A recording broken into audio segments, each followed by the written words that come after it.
खुलुमबाय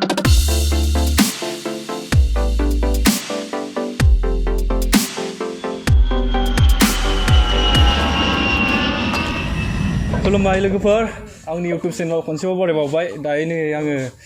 बिनानाव फुजाखौ लोगो मोनदों ओमफ्राय बेनावहाय आं फंनैसो माने खोथा सोंनो नागिरदों आरोना फिल्मनि बिषय नोंथांमोना नायलांबाय थादो आं सोंनायखौ खुलुमबाय गिबियावनो बयखौबो आंनि अननायखौ बावहरग्रोबाय ओमफ्राय दिनै जिमि सना व्लग्सआव आङो नोंथांमोनजों नुजाफैदों आसा खालामो बयबो भिडिअखौ जोबजासिम नायगोन आरो जाखिनि सोङो आदाया हपफुलि बयबो नायगोन मोजां मोनगोन दा नोंना बे फिल्मावहाय मा पार्ट दङ जेनेबा ओमफ्राय बे फिल्मावहाय गानो मोननानै नोंथाङा माबायदि मोनदों आंथ' फिल्माव सिगांबो खालामखाबाय जेनेबा बे प्रडाक्शनावनो थैस' थांस' ओमफ्राय बे दा मुभिया रिसेन्टलि जा सोलिगासिनो बेनि मुभिनि नामानो जाहैबाय दोहौ ओमफ्राय बे दोहौ माने दा वेब्स आरोना ओमफ्राय खालामनो मोननानै बिराद मोजां मोनदों आरो आसा खालामो बयबो टिमानो मोजाङै खालामगोन ओमफ्राय मुभियाबो मोजां जागोनखौ आसा खालामबाय ओमफ्राय एक्टरा सोर एक्टराथ' जोंहा अलंबार गयारि ओमफ्राय एक्ट्रेसाव दङ आं ओमफ्राय माबाफोर एडभाइस होगोन नामा बै सेंग्रा सिख्लाफोरखौ दानि बेकार ओरैनो थानायफोरखौ बिदिथ' बेकारथ' रावबो गैया बुंनो थाङोबा बास माने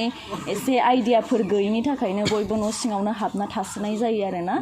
स' दाबायदिनि जेनेरेसनावथ' बिदिनो जागासिनो जेनेबा बयबो गाव गावनियावनो थायो बांद्राय बाहेरायाव ओंखारा बा बाहेरायाव मा सोलिगासिनो एसेबो गावनि साइडनिफ्राय ट्राइ खालामा जबफोर नागिरनो बा मानो स' आङो जा इयुननि जोंनि फिउचार जेनेरेसन बिसोरखौ बेखौनो बुंगोन दा आङो जेनेबा आंबो गावबो ब्लग्स बानायो स' गोबां सिख्लाफोरानो इभेन सेंग्राफोराबो आंखौ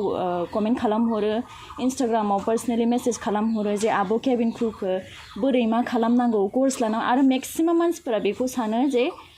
केबिन क्रु जानो थाखाय कर्स लानांगौ होननानै ओमफ्राय आंखौबो बिराद गोबाङानो सानो माने आंबो कर्स लानाय होननानै बाट बिदि नङा गाव गावनो एसे आवगायनानै माने नागिरनांगौ रिसार्च खालामनांगौ अबेयाव मा जागासिनो अबेयाव बोरै मा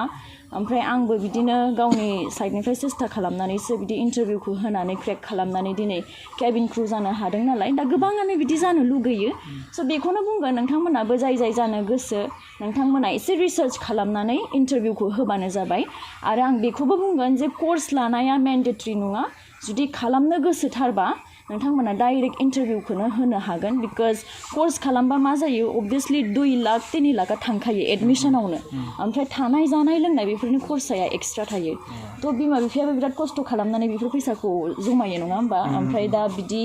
एकदम कर्सनि थाखाय बिदि गारनाया बिराद हिउज एमाउन्ट गारनाय बायदि सानो आरोना आङो बेखायनो गावनो नाजानानै जाखिनि हायो थांथारबानो जायो आरो सोरबाफोर जुदि इंलिश रायलायनायाव एसे प्रब्लेम मोनोबा आं साजेस्ट खालामगोन माने इंलिशनि थाखाय स्पिकिं कर्सखौनो लायो बिकज जा एभिएसननि कर्स बेथ' जेनेबा ट्रेनिङावनो उनावबो मिथिखागोन नालाय स' माने इंलिशनि स्पिकिं कर्सखौ लानानैनो नोंथांमोना इन्टारभिउखौ होनो हागोन आरो आंनि इउटुब नायगिरिसो नोंथांमोनखौ माबाफोर बुंहरनो